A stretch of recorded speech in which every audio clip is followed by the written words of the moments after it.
Assalamualaikum warahmatullahi wabarakatuh. Bagian yang kedua, pembahasan soal PPASPD Bantul tahap 1 tahun 2024. Bagi yang belum join grup WA, silahkan bisa klik https://ayatanto.my.canva.z/scanz atau linknya ada di deskripsi video ini ya. Kita masuk ke soal nomor 11 ya. Perhatikan, ada gambar pemain sepak bola menendang bola seperti pada gambar dengan lintasan parabola. Pada lintasan tersebut, bola mengalami energi potensial paling besar pada lintasan nomor. Nah, energi potensial paling besar adalah kita lihat yang di bagian paling tinggi. Posisinya ada di nomor 3. Oke, kenapa? Karena energi potensial itu bergantung pada ketinggian. Jadi semakin tinggi maka energi potensialnya semakin besar. H adalah ketinggian. Oke, lanjut ke soal nomor 12. Perhatikan infografis tentang 4 musim. Nah, kemudian di sini dari hasil analisis maka Indonesia sekarang mengalami musim titik-titik. Kita berada di bulan apa ini? Bulan Oktober ya. Nah, kemudian di Indonesia itu kan hanya 2 musim. 2 musim. Nah, yang 4 musim itu terletak di 23,5 derajat lintang gitu ya. Kemudian berarti sekarang musim apa di Indonesia? Musim kemarau. Jadi di Indonesia tidak mengalami 4 musim. Jadi jawabannya adalah D. Nah, di sini ada nih negara dengan 4 musim itu mana? Ini 5 ya. 1, 2, 3, 4, 5. Nah, kalian cari deh ini lambang dari negara mana nih benderanya ini. Oke. Kalau Indonesia yang ini ya. Nah, ini kita 2 musim. Selanjutnya soal nomor 13. Ada gambar mengasah pisau dengan batu asah. Nah, jika kamu menajamkan pisau dengan batu asahan, yang harus dilakukan adalah, nah perhatikan, 1. Rendam batu asah dalam air dulu selama 5-10 menit. Kemudian yang kedua, setelah itu letakkan batu asah di atas meja yang telah diberi kain lap atau handuk dengan bagian kasar menghadap ke atas. Yang ketiga, pegang pisau dengan kemiringan sekitar 22 derajat dan asah pisau ke batu pada bagian yang kasar terlebih dahulu. Kemudian yang 4, asah pisau dalam satu arah hingga semua bagian pisau terkena batu asahan. Lanjut nomor 5, asah dengan tekanan sedang dan stabil sebanyak 5-10 kali. Lalu nomor 6, harap diingat, jangan mengasah pisau dengan cara bolak-balik. Kamu hanya perlu mengasahnya dalam satu arah, ke depan belakang atau belakang depan. Yang terakhir setelah itu, balik posisi batu asahan dan asah kembali pisau pada sisi yang halus. Asah kedua sisi pisau sebanyak 10 gesekan tiap sisinya. Setelahnya cuci dan keringkan pisau. Disajikan di sini ada 4 pernyataan. Disuruh memilih pernyataan yang sesuai dengan prinsip kerja pesawat sederhana. Yang mana itu? Kita lihat nomor 1. Pisau ini merupakan alat sederhana, yaitu pesawat sederhana yang menggunakan prinsip kerja bidang miring ya. Betul ya nomor 1. Kemudian nomor 2. Kemiringan dalam melakukan pengasahan mempengaruhi besar keuntungan mekanik. Jadi tadi dikatakan bahwa kemiringannya berapa tadi? 22 derajat ya. Nah, di atas tadi. Nah, di sini. Nah, semakin miring maka keuntungan mekaniknya semakin besar. Oke. Di ini masih prinsip kerja pesawat sederhana. Yang ketiga, pengasahan pisau memperpanjang panjang lengan beban. Ingat, kalau pisau diasah kan semakin tajam, jadi semakin mudah melakukan usaha. Jadi lengan bebannya itu jadi lebih pendek gitu. Yang panjang adalah lengan kuasanya. Jadi ini salah ya. Karena keuntungan mekaniknya harusnya semakin besar. Oke, nomor 4. Pengasahan kedua sisi pisau adalah upaya memperkecil panjang sisi miring. Nah, bidang miring itu semakin panjang sisi miringnya, maka semakin besar keuntungan mekaniknya. Kalau semakin kecil, maka nanti semakin kecil keuntungan mekaniknya. Jadi ini salah ya. Nah, jadi jawabannya yang benar adalah A, 1 dan 2. Selanjutnya, nomor 14. Baik, lanjut soal nomor 14. Nah, lihat gambar di sini ada pembuluh arteri ya yang dilalui oleh sel-sel darah. Nah, ini ada sel darah merahnya menumpuk di sini. Kenapa? Karena mengalami penyempitan pembuluh darah ini. Penyempitannya karena aterosklerosis, karena ada tumpukan lemak atau kolesterol. Sehingga jalannya jadi sempit. Kalau jalannya sempit, maka tekanan yang ditimbulkan di sini semakin besar. Nah, itu ya intinya. Kemudian ada pernyataan 1 sampai 4. Manakah yang benar? Nomor 1. Penumpukan plak kolesterol menyebabkan diameter pembuluh darah menyempit. Oke, akibatnya tekanan darah menurun. Yang betul adalah tekanan darahnya meningkat. Oke, salah nomor 1. Oke, kemudian nomor 2 nggak usah dicek ini.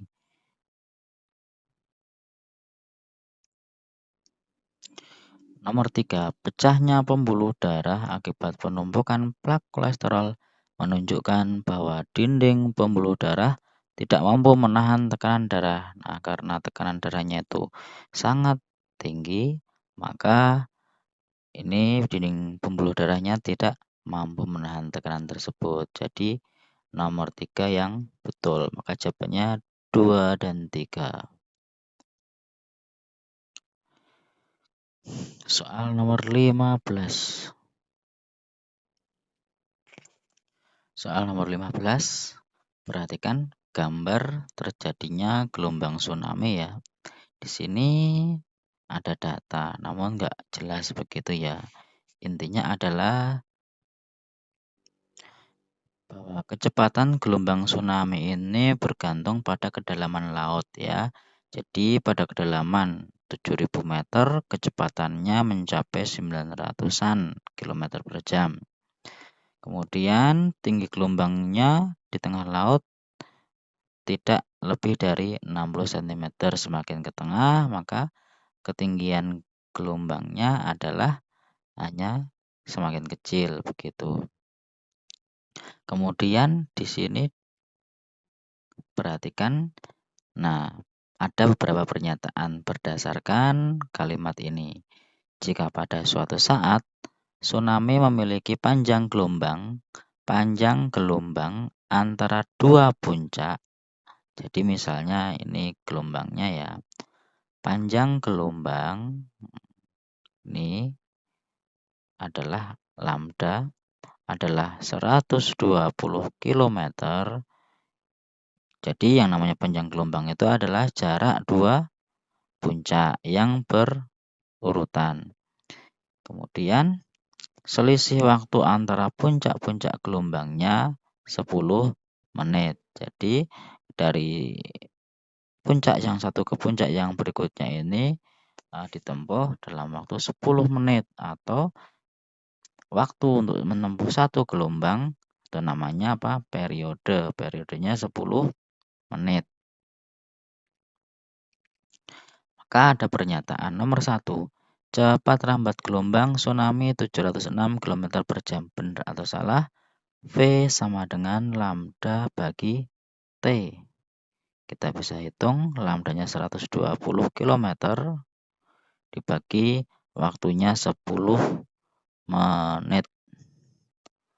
Nah, kalau di sini dalam kilometer per jam, maka kita ubah yang bawah jadi jam. 120 km dibagi 10 menit itu berapa jam? Nah, 10 per 60 atau 1/6 jam. Sehingga diperoleh 120 dikali 6, 720 km per jam. Jadi yang nomor 1 salah ya. Terus nomor 2, frekuensi gelombang tsunami 12 Hz. Di sini tadi T 10 menit atau sama dengan 600 sekon. Maka frekuensi itu adalah 1/T dalam sekon. Jadi sama dengan 1/600 Hz. Kalau di sini 12, salah ya. Otomatis jawabannya adalah 3 dan 4. Kita lihat panjang gelombang tsunami 120 km ya. Jadi ini 120 km. Tsunami memiliki periode, ini periodenya 10 menit. Jadi 3 dan 4. Soal nomor 16. Ayo, siapa yang sudah pernah naik wahana ini? Kora-kora. Ya, jadi ini ada prinsip berayun gitu ya. Dengan ayunannya adalah kanan kiri begitu. Nah, perhatikan di sini intinya ada di bawah. Jika kora-kora berayun sebanyak 60 kali dalam 4 menit, jadi diketahui N-nya, jumlah getarannya 60, waktunya T 4 menit. Kita ubah jadi sekon, berarti 4 kali 60 sekon sama dengan 240 sekon itu waktunya. Maka nomor 1, ayunan kora-kora mempunyai frekuensi 15 Hz. Ingat F Fanta, F sama dengan N per T. Kita masukkan saja N-nya 60, T-nya 240 sekon. Hasilnya sama dengan 1/4 Hz atau 0,25. Di sini 15. Nomor 1 salah. Oke, nomor 2 berarti benar nih. Oke, coba ya. Periode ayunan kora-kora 4 sekon. Untuk yang nomor 2 ngeceknya titin, T per N, titin. T 240 sekon dibagi N-nya 60 getaran sama dengan 4 sekon. Betul ya? Jadi nomor 2 yang betul. Atau boleh juga kalau F-nya 1/4 berarti T-nya tinggal dibalik 4/1 sama dengan 4. Oke, nomor 3 dalam 20 sekon. Jadi diketahui waktunya 20 sekon. Kora-kora berayun sebanyak 3 kali. Nah, yang ditanyakan adalah jumlah getarannya N. Lihat di sini T per N, berarti N sama dengan T kecil per T besar. Waktu dibagi periodenya sama dengan waktunya 20 sekon, periodenya 4 sekon sama dengan 5 kali. 5. Di sini 3, salah ya. Jadi yang betul adalah 4, 2 dan 4. Kita cek yang nomor 4. Untuk berayun 7 kali, jadi diketahui N-nya 7, waktunya 28 sekon. Jadi menghitung waktu itu T kecil. Berarti T sama dengan T kali N. T sama dengan T kali N. T-nya 4 sekon dikali jumlah getarannya 7. 4 sekon kali 7, 28 sekon. Jadi 28 ya. Betul 2 dan 4. Oke, soal nomor 17.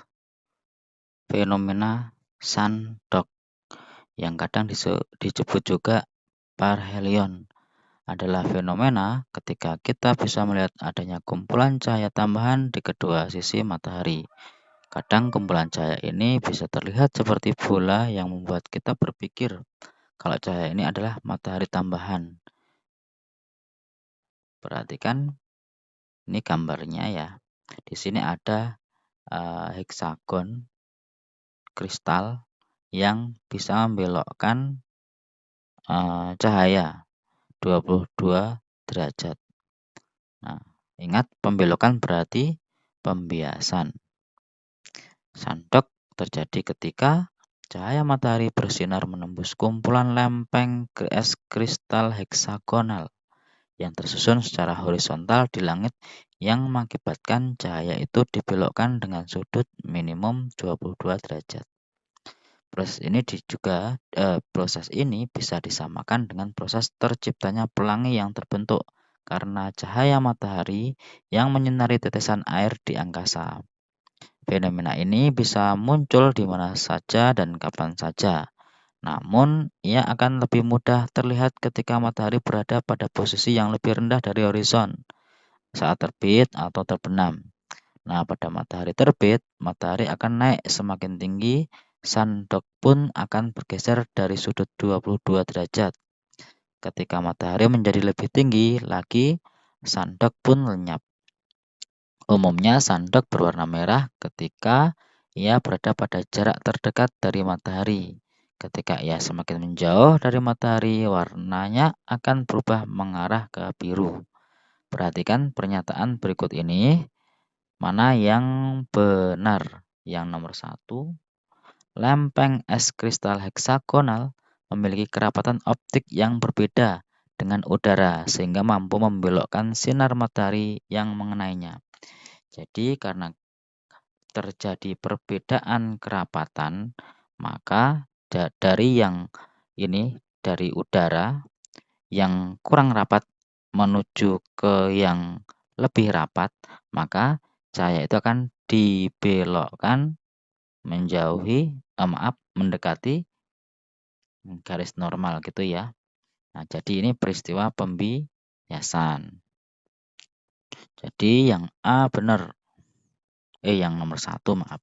Nomor 2, proses pembiasan cahaya oleh lempeng kristal di angkasa berperan dalam terbentuknya fenomena sandok. Nah, ini pembiasan cahaya oleh lempeng kristal. Betul ya? 1 dan 2. Jadi jawabannya yang A. Kita cek yang nomor 3. Lempeng es kristal heksagonal memiliki permukaan yang halus dan mengkilap, memantulkan sinar matahari yang mengenainya dan terbentuk sandok. Kalau memantulkan sinar berarti bukan pembiasan tetapi pemantulan. Jadi salah. Yang nomor 4.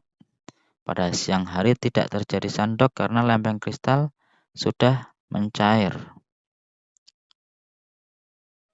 Nah, berbeda dengan yang dikatakan di teks di sini, ketika matahari akan semakin naik, semakin tinggi, maka sandok pun akan bergeser ya dari sudut 22 derajat. Atau ketika matahari menjadi lebih tinggi lagi atau siang hari, sandok pun lenyap. Nah, kenapa? Nah, karena di sini tidak dikatakan sudah mencair ya, tapi lenyap begitu. Nah, jadi kurang tepat untuk nomor 4. Jadi jawabannya yang nomor 1 dan 2. Berikutnya soal nomor 18. Yuk kita baca dulu. Ini ada orang yang sedang menjalani operasi lasik ya, yaitu metode untuk mengatasi mata minus. Padahal kenyataannya ada berbagai jenis operasi yang bisa dilakukan untuk mengatasi mata minus. Tak hanya itu, berbagai operasi korektif ini nyatanya bisa juga dilakukan untuk mengatasi berbagai kelainan refraksi seperti rabun dekat, mata tua, hingga mata silinder. Simak ulasan berbagai jenis bedah refraksi untuk mengatasi rabun dan bebas dari kacamata. Sebagian besar bedah refraktif Yang dilakukan sekarang ini memang mengandalkan teknologi laser. Namun, sebenarnya terdapat operasi yang menggunakan prosedur lain untuk memperbaiki kelainan refraksi seperti fotorefraktif keratektomi atau PRK atau implan lensa.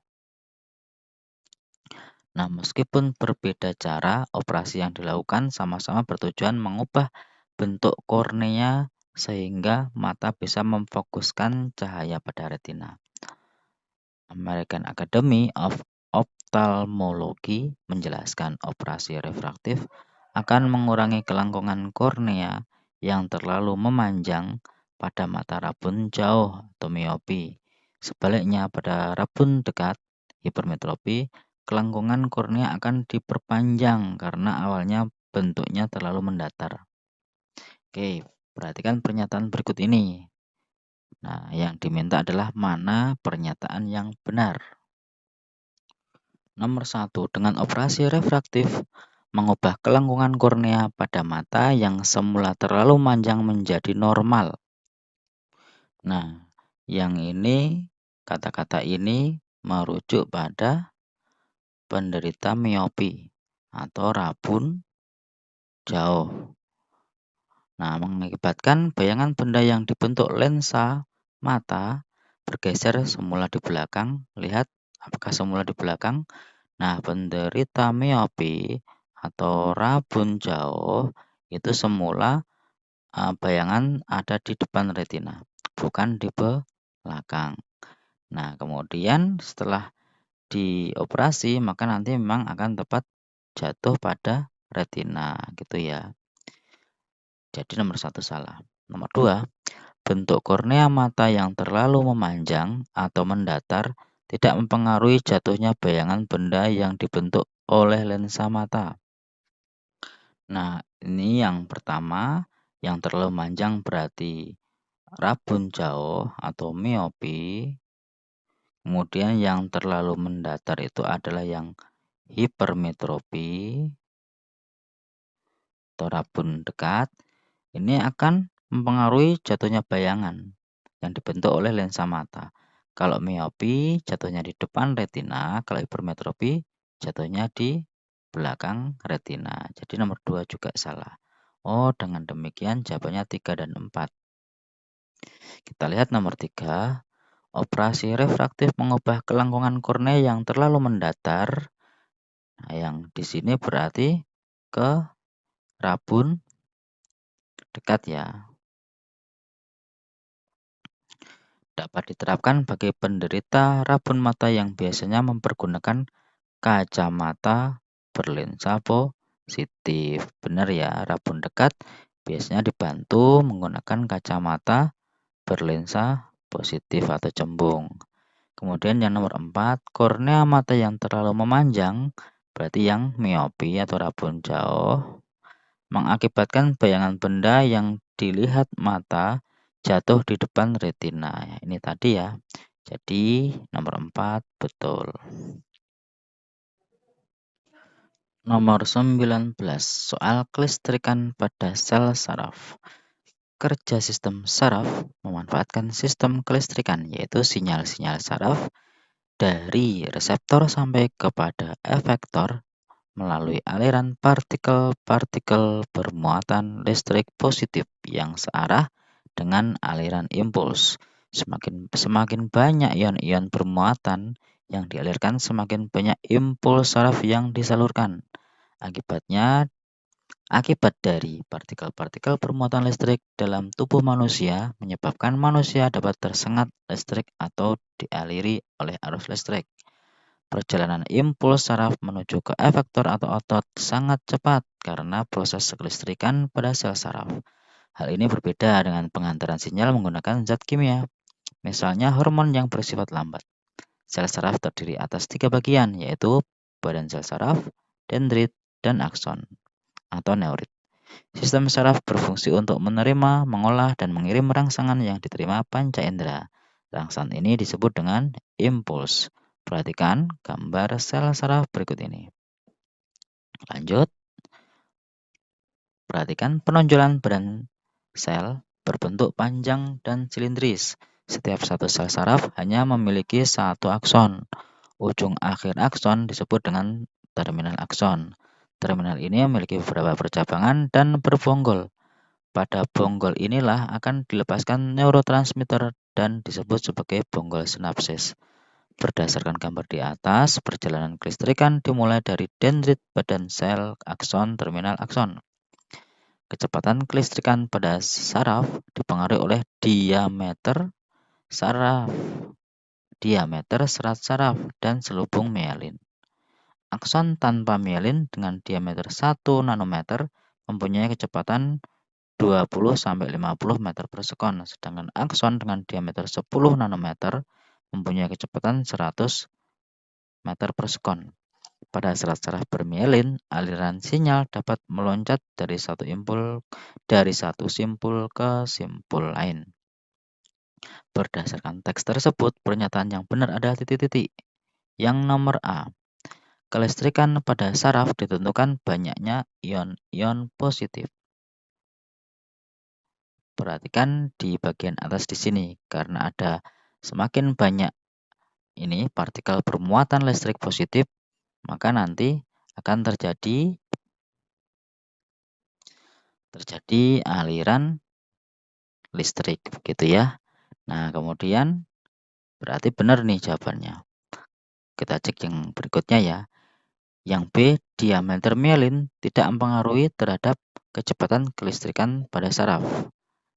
Coba dilihat di sini, dengan diameter 1, maka kecepatannya sekian. Diameter 10, kecepatannya juga lebih besar. Berarti mempengaruhi ya. Nah, jadi nomor B salah. Kemudian, semakin terbuka akson yang tanpa adanya selaput mielin, maka kecepatan kelistrikannya semakin besar. Nah, di sini dikatakan dengan mielin, ada mielin itu, maka bisa meloncat dari satu simpul ke simpul lain. Jadi ini semakin cepat, maka salah ya. Kemudian yang D, pada serat saraf bermielin, aliran sinyal terganggu sehingga tidak terbentuk loncatan muatan listrik. Salah, malah terjadi loncatan-loncatan listrik. Selanjutnya nomor 20, hukum Ohm. Di sini ada rangkaian listrik sebagai berikut. Ada 3 buah resistor, 1, 2, 3, disusun dan dihubungkan dengan baterai seperti gambar. Ampermeter menunjukkan hasil pengukuran sebagai berikut. Pertanyaannya adalah, tegangan baterai yang digunakan dalam rangkaian tersebut adalah titik-titik. Jadi, tegangan di baterai sama dengan berapa? Maka kita tuliskan V sama dengan I dikali R. Nah, langkah yang pertama kita menentukan I, arus listrik yang mengalir. Nah, di sini pakai alat ukur ampermeter. Nah, kita tinggal baca ini. Cara bacanya adalah nilai yang ditunjuk oleh jarum, berapa itu? Kita misalnya pakai yang atas ya, yang atas. Berarti nilai yang ditunjuk oleh jarum adalah 80 dibagi nilai maksimum 100 dikali dengan batas ukurnya. Nah, batas ukurnya ini 1 ampere, 1 ampere. Sehingga sama dengan 80/100, 0,8 ampere. Maka I-nya 0,8 ampere dikali dengan R, hambatan listrik. Nah, karena di sini ada rangkaian paralel dan seri, kita hitung dulu yang paralel dulu. R2 dan R3 dicari hambatan penggantinya. 1/Rp sama dengan 1/R2 15 ditambah 1/R3 30. Kita selesaikan penjumlahan pecahan ini dijadikan penyebut 30, ini 2/30, ini 1/30 sama dengan 3/30. Jadi hambatan pengganti paralelnya adalah 30 dibagi 3 sama dengan 10 ohm. Nah, kemudian di sini diseri dengan 20 ohm, sehingga hambatan totalnya sama dengan 20 ohm ditambah tadi hambatan pengganti paralel tadi 10 ohm, sama dengan 30 ohm. Kita tulis di sini 30 ohm. Nah, tinggal dikalikan, maka hasilnya sama dengan 24 volt. Kita lihat jawabannya 24 volt C. Baik, terima kasih sudah mampir di channel saya. Mari kita akan lanjut di part yang ketiga. Terima kasih. Assalamualaikum warahmatullahi wabarakatuh.